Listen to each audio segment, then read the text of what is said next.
আসসালামু আলাইকুম।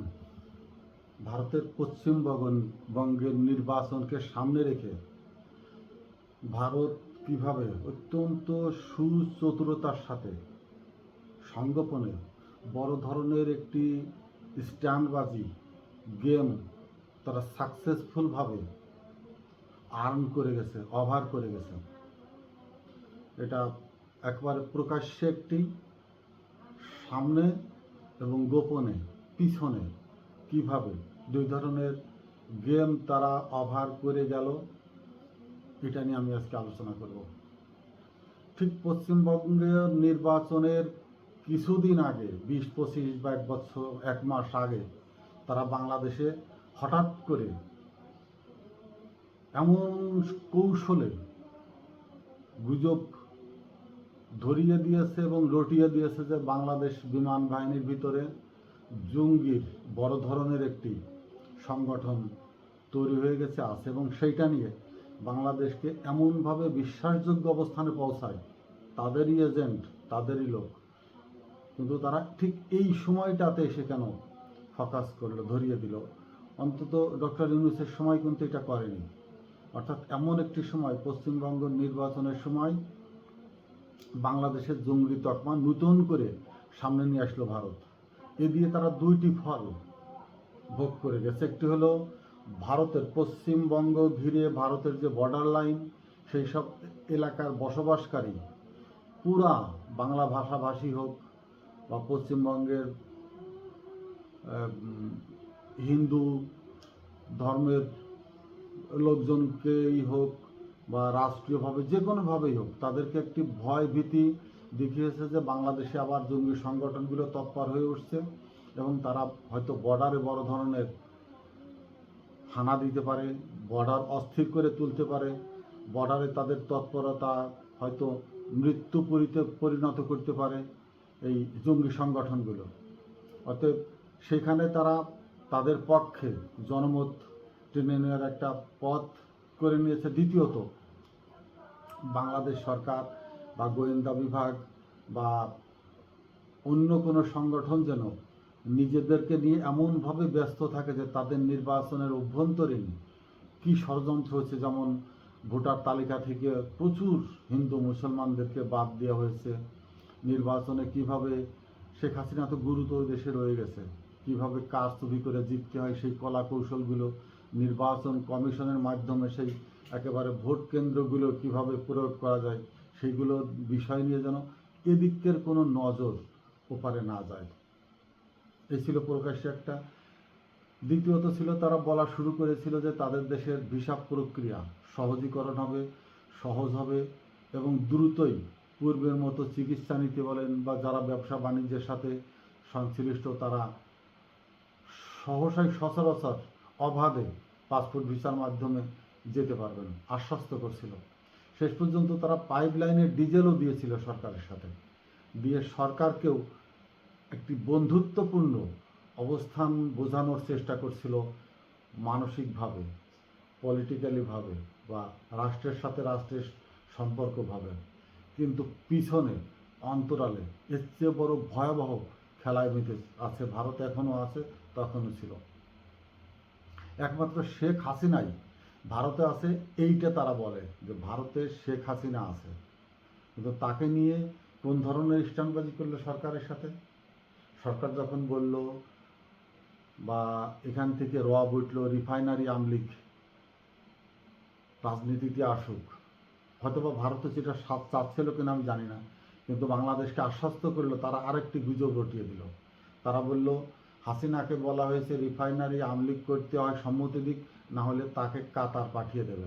পুরো একটা মিথ্যে একটা গুজব ছড়িয়ে দিয়েছিল সরকারকে নমনীয় করতে, এবং সরকারকে বোঝাতে চাচ্ছিল যেই সরকারের সাথেও তারা পারস্পরিক সম্পর্ক রেখে পারস্পরিক উন্নয়নমূলক বা প্রতিবেশী সুলভ আচরণ করতে চাই, কিন্তু না, সেটা সম্ভব না।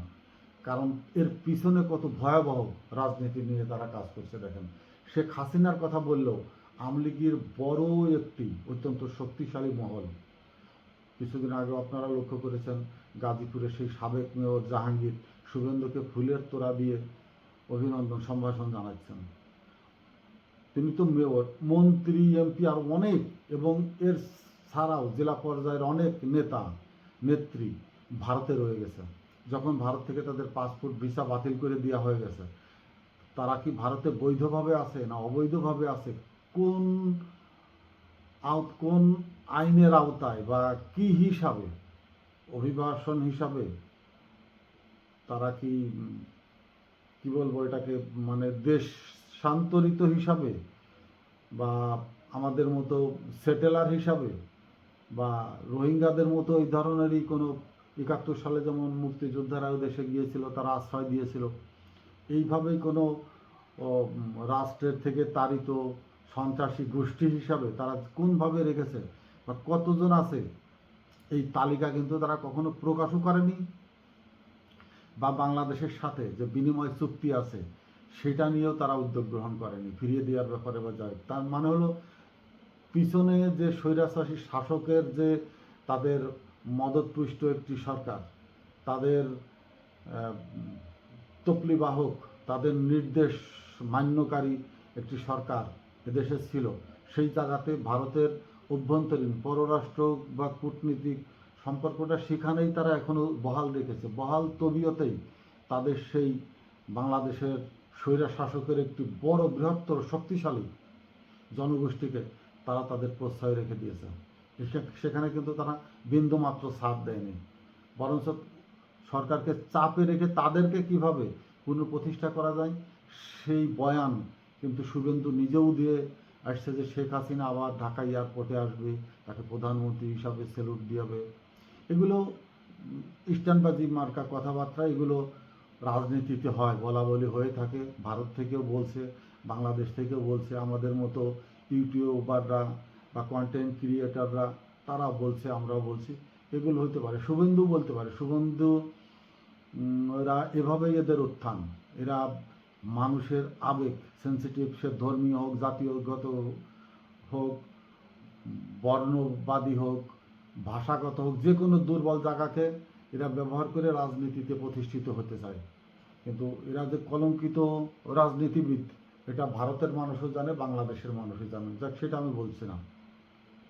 আমি বলছি পিছনে বা নেপথ্যে আরেকটি বড় ধরনের ধোঁকা বাংলাদেশকে দিয়ে এসেছে। ভারত হলো বাংলাদেশের অত্যন্ত ভারত বিদ্বেষী কণ্ঠস্বর, এবং দুর্নীতি, রাজনীতি নিয়ে যে অবাধ অর্থায়নের সুযোগ, বড় ধরনের স্বৈরাচারের যে সাম্রাজ্য গড়ে তুলতে চাচ্ছে রাজনীতিবিদরা, সেই ধর্নাঢ্য, বর্ণাঢ্য, সুখ্যাত, বিখ্যাত রাজনীতির পণ্ডিত ব্যক্তিদেরকে একেবারে সামনে নিয়ে এসেছিল, বিশেষ করে ভারতের বিরুদ্ধে সম্পূর্ণভাবে একাকিত্বভাবে মাথা উঁচু করে দাঁড়ানো আমাদের সেই শহীদ হাদির যে হত্যাকারী, সেই করিমকে কিন্তু ভারতে আরও আগেই, ভারতের লোকে কি এত দুর্বল মনে করেন?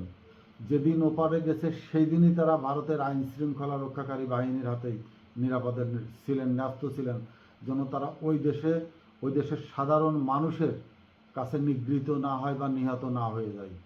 কারণ এর সাথে অনেক সুদূর প্রসারী মানুষের, শক্তিশালী মানুষের যোগাযোগ বা জড়িত আছে তারা।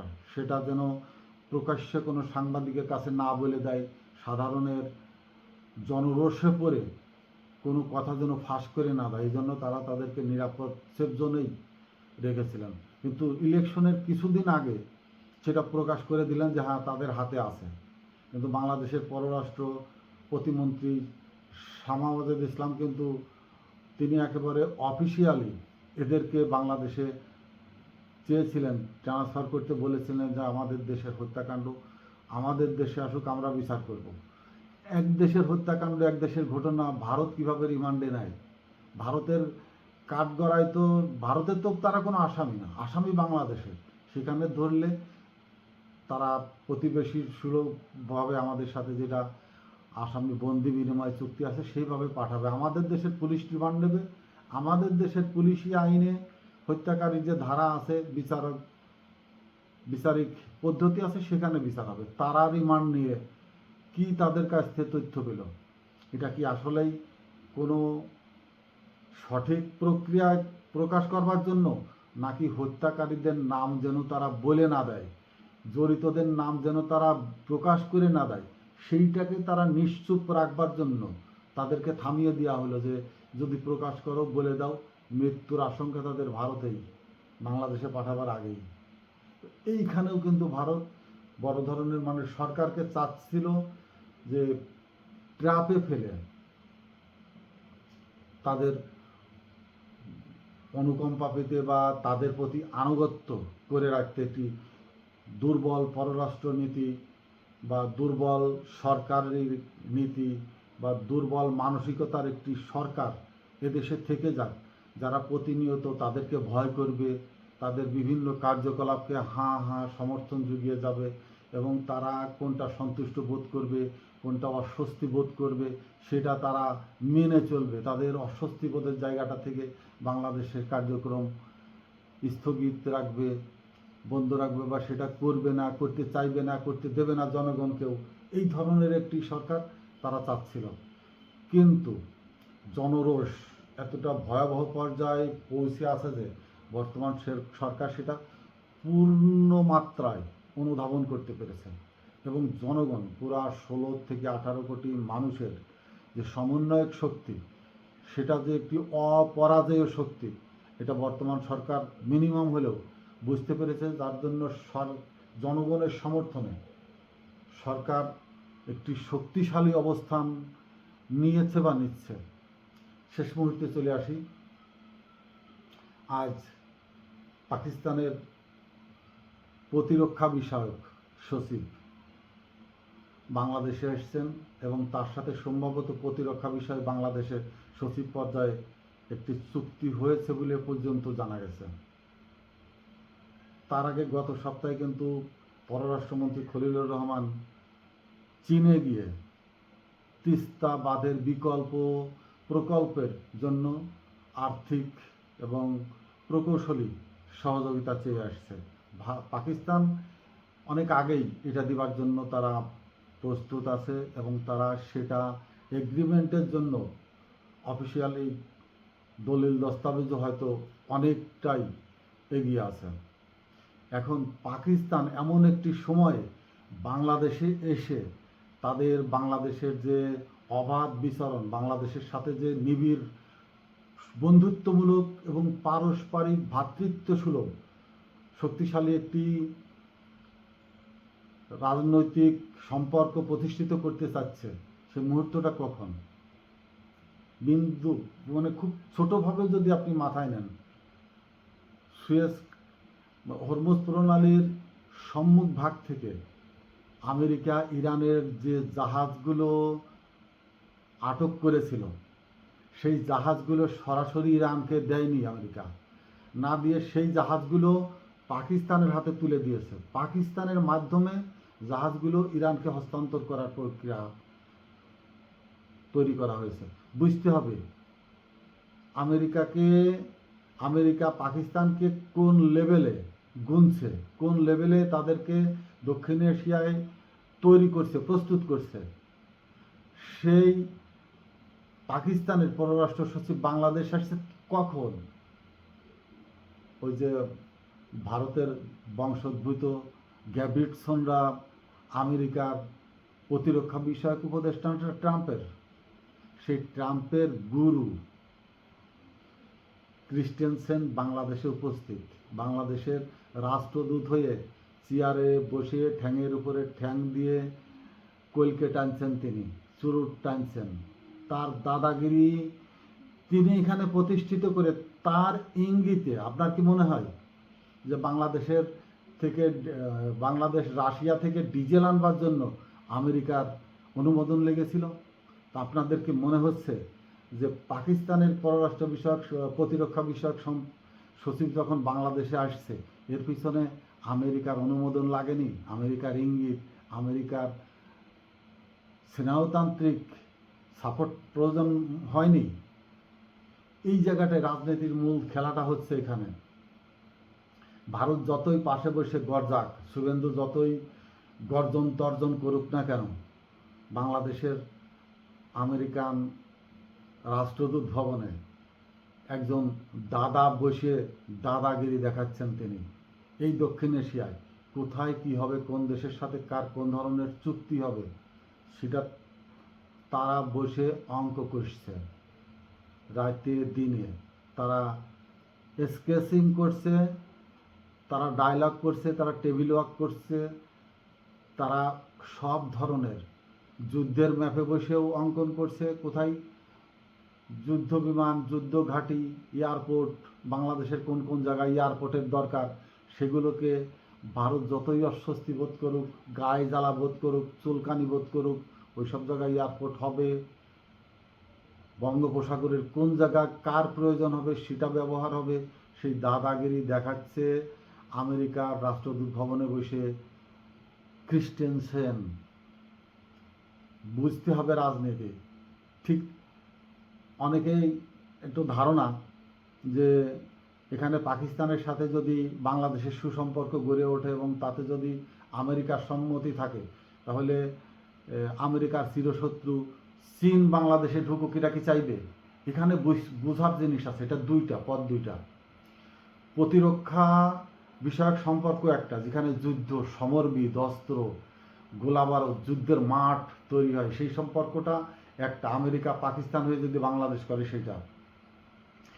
আর ভারতকে দাবিয়ে রাখতে এখানে চীন যদি কোনো প্রকৌশলী ইঞ্জিনিয়ারিং সাপোর্ট দেয়, ভারতকে চাপে রাখতে এখানে যদি বাংলাদেশের কোনো উন্নয়নমূলক কর্মকাণ্ডের ভিতরে চীন এসে অর্থনৈতিক লেনদেন করে, বড় ধরনের কোনো অর্থনৈতিক জোন চায়, আমেরিকা সেখানে বাধা দেবে না। কারণ আমেরিকাও এই জায়গাটাতে তার নিজস্ব ঘাঁটি হোক আর না হোক, অন্তত ভারতকে বাধাগ্রস্ত করে রাখতে চাইবে। চীন এসে এখানে তাদের একটি প্রকল্প লোক নিয়োগ করুক, তাদের টেকনিশিয়ানরা এখানে আসুক, যাই করুক, তিস্তা বাঁধের নামে যে কোনো ইঞ্জিনিয়ারিং, যে কোনো টেকনিক্যাল সামগ্রী এখানে এসে ওই জায়গাতে তারা যখন বসবে, অন্য রকমের একটি ভূ রাজনীতি শুরু হবে তখন। এটা এক দুই দিনের জন্য না। শুভন্ধু বাংলাদেশে যেমন দীর্ঘদিন ধরে ভারত শেখ মুজিবকে লালন পালন করে তাদের পশুতে তৈরি করে নিয়েছিল, শুভেন্দুরাও এই ধরনের দীর্ঘদিনের পরিকল্পিত ফসল। শুভেন্দুর যে উত্তেজক বক্তব্য এবং সে যে সাম্প্রদায়িক শক্তি নিয়ে সামগ্রিকভাবে রাজনীতিতে একেবারে পুরো ভারতকে উথলে তুলেছে, এটার প্রয়োজন আছে। এখানে ভারতকে বিভাজন করতে হলে বা ভারতের মানুষকে খেপিয়ে তুলতে হলে এই সাম্প্রদায়িক দাঙ্গাটি তৈরি করতে হবে। অন্যভাবে ভারতের ভিতরে অভ্যন্তরীণ গণ্ডগোল বাঁধানো সম্ভব নয়।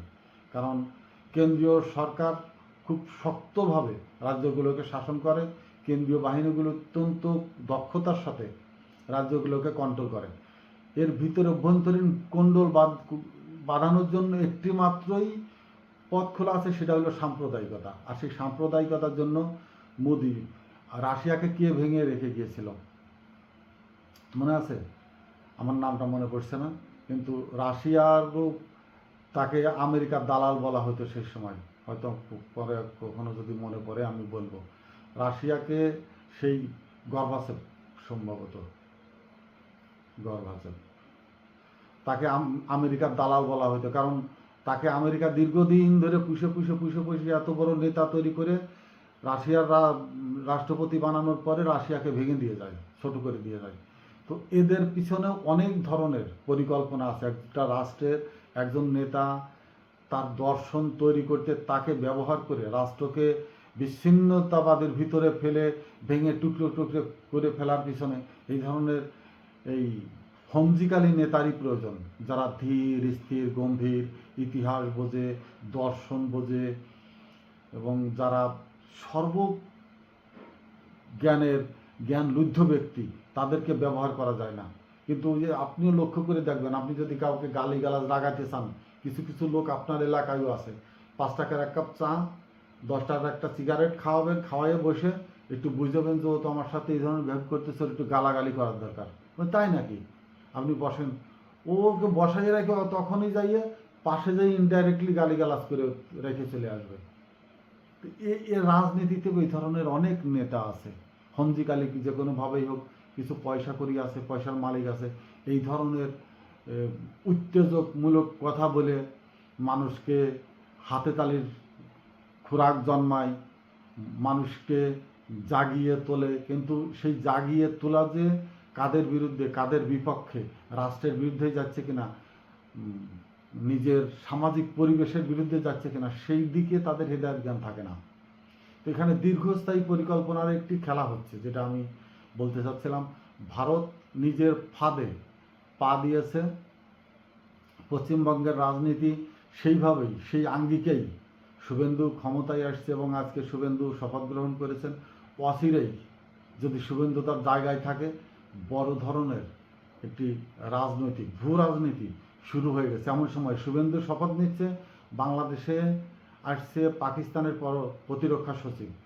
গত সপ্তাহে ডক্টর খলিলুর রহমান চীনের থেকে আসছে। অর্থাৎ ভারত ওখানে যতটা উন্মাদ হয়ে উঠছে, নিজেকে যতটা খেপা কুকুরের মতো আচরণ করতে যাচ্ছে, বাংলাদেশ ঠিক ততটা মাত্রায় সেই খেপা কুকুরের বিষের উপরে কি ইঞ্জেকশন প্রয়োগ করবে সেইটা রেডি করছে। দেখা যাক কে জেতে কে হারে। আসসালামু আলাইকুম।